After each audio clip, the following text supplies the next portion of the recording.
조국 혁신당이 헌법재판관을 상대로 전국민 위자료 청구 집단 소송을 추진하겠다고 밝히면서 국민들에게 큰 호응을 얻고 있습니다. 네, 다음 달 4일까지 윤석열 탄핵 심판 선고기일이 지정되지 않으면 책임이 가장 크다고 생각하는 재판관 한 명을 콕 집어 소송을 진행하겠다고 밝혔는데요. 네, 김선민 조국혁신당 대표 권한대행은 국회에서 기자회견을 열고 다음 달 4일까지 인내하겠다.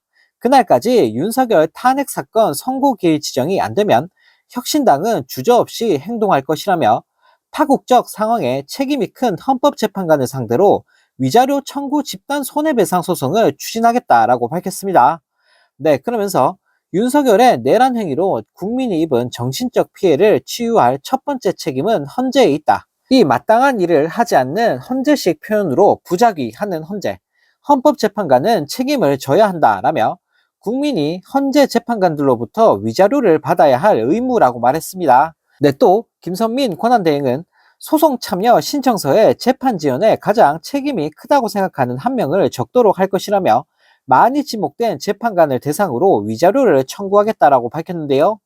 네, 그러면서 청구 금액과 관련해서는 공익이 압도하는 사건이기 때문에 해당 재판관에게 실효적 금액을 청구할 것이라며 승소에 집행된 돈은 모두 합당한 곳에 기부하겠다라고 말했습니다.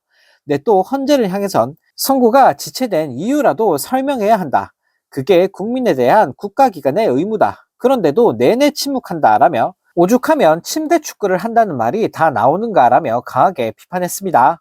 네, 그러면서 그새 눈을 내리깔고 있던 내란 세력이 고개를 들고 이제는 내란이 정당했다고 악을 쓴다.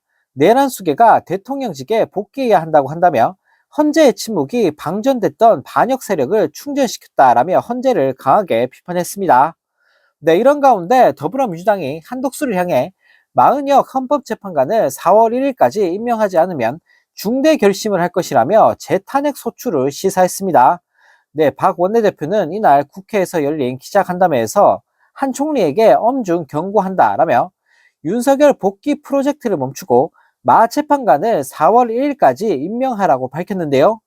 네, 그러면서 헌법과 법률에 따라 직무를 성실히 수행할 것이라는 국민의 신임을 배신했다고 판단하기에 충분한 기간이 흘렀다라며 한 총리가 4월 1일까지 헌법수호 책무를 이행하지 않으면 민주당은 중대 결심을 할 것이라고 경고했습니다. 네, 그러면서 박 원내대표는 헌법기관인 국회는 헌정 질서를 수호할 책무가 있다라며 민주당은 이를 위해 주어진 모든 권한을 다 행사하겠다라고 말했습니다. 네, 또 민주당은 이날 윤석열 탄핵 심판 선고기일 지정조차 하지 않고 있는 헌재를 향해서는 헌재가 왜 이렇게 시간을 끄는지 도저히 납득할 수 없다라며 윤석열의 헌법 유린 행위는 모든 국민이 생중계로 목도한 사안으로 쟁점이 단순하고 모든 쟁점이 위헌 위법하다는 게 명확하다고 밝혔는데요. 네, 박 원내대표는 헌법에 따른 결론은 파면밖에 없다라며 다른 결론을 창조해내는 일은 있을 수도 없고 있어서도 안 된다. 민주공화국 대한민국의 파멸을 부르기 때문이라고 강조했습니다. 네, 또 다른 소식입니다. 탄핵 심판이 진행되는 동안 내란범 윤석열이 깜빵에서 엄청난 특혜를 받은 사실이 잇따라 터져 나오고 있습니다.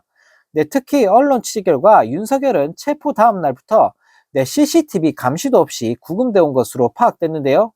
네, 지난 1월 15일 한남동 관저에서 체포된 윤석열은 서울구치소에 도착해 신체 검사 등 절차를 마친 뒤 구인 피의자 대기실로 갔는데 원래 이곳은 24시간 CCTV 개호가 이뤄지는 공간이라고 합니다.